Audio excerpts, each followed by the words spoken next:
Hey guys, welcome back to the channel. My name is Isaac Hernandez, and today we're going to be talking about cumbia. 5 things specifically of why it's so special, unique, and what kind of makes it up. Number 1, simple harmonic progression. So if we're in a minor key, usually the common keys are A minor, E minor, and there tends to be a lot of hanging out in the home key. Now the most common movement we have is just 1 to dominant 5. If we're in E minor, we're going to B or B7, but it tends to stay very diatonic. And usually what's driving the harmonic change, it's the melody. So there's standard repertoire. There are these very famous songs from different countries. So when everybody knows the melody, that's when you hear the change coming in the harmonic progression.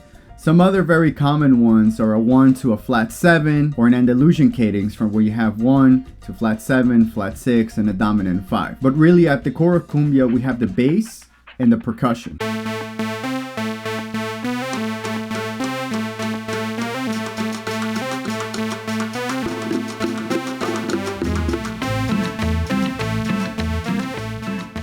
And we have these 2 very simple rhythmic units that make up the core of cumbia. As long as you have these 2 components, you can really take it in any direction. And you'll see as we move down this list what different countries and artists have done with. You'll see that at the core we'll find the same bass line and beat, but everything that gets layered on top can change the texture, the sound, and overall feel of it. And this is what's so interesting, that every time cumbia has traveled to a different country, the core and the center of it is the same, but there are different things layered on top of it. Number 2, there are idiosyncrasies in the form and the hypermeter. As I mentioned before, usually what drives harmonic change is the melody. This usually leads to odd numbers of measures and groupings. The form can also get a little wonky, so it's actually a little tricky when you try to write out charts for other musicians. And generally speaking, when you're playing a cumbia live, it's not going to be exactly the same as the recordings, and that's why usually the melody is the one driving the changes. One of my favorite examples of this is Cumbia Poder by Celso Pina.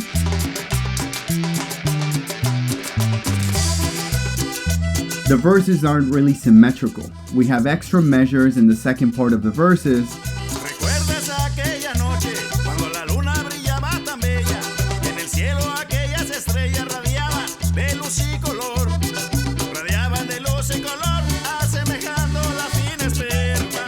and the bass solo straight up has a meter change.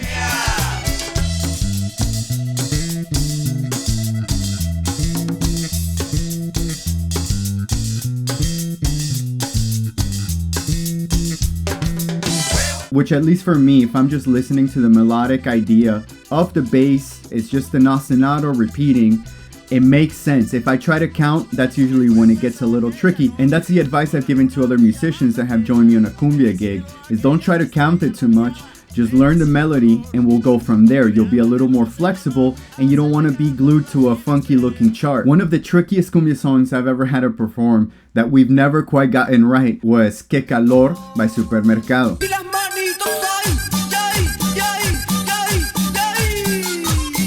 This one is a total banger and it's super famous. But here, take a look at the chart of this song and let's listen together.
It's all these little breaks and half measures that make it tricky to nail. You want the real challenge? Take the band, go in the rehearsal, and try to nail all these changes. Another great example of these little idiosyncrasies that we find across cumbia is found in this song, Cumbia de la Cerveza. Take a look at this chart.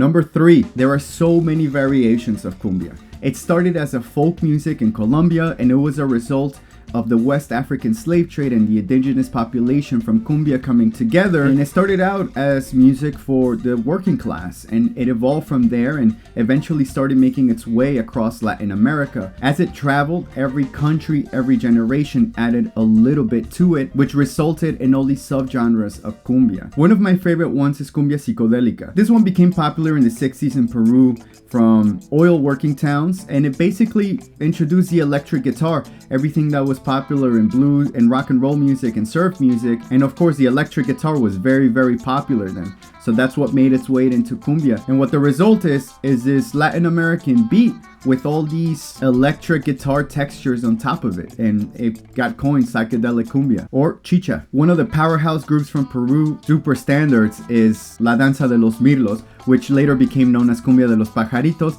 as a Mexican group covered it and played it a little bit faster than the original. This type of cumbia was perfect for someone like me who came up with classic rock and blues and electric guitar. I took very naturally to this type of cumbia.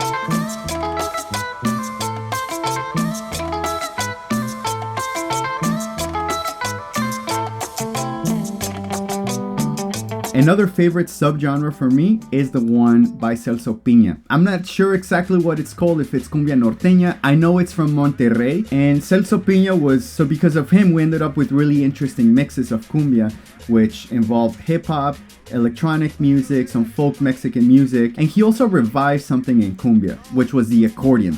Now, the accordion was in Mexico for a very long time before that, and cumbia from Colombia had the accordion way before that, especially in northern part of Colombia, and he brought that back into it. He started covering those type of songs, so it became very popular.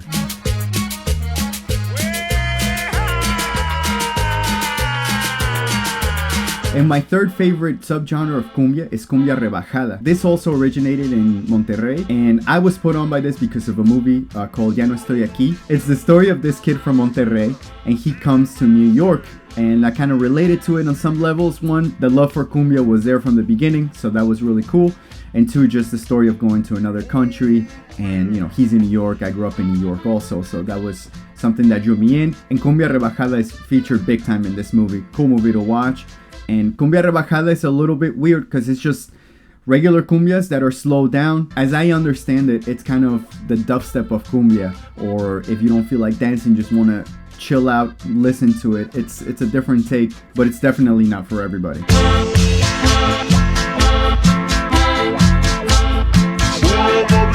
Number 4.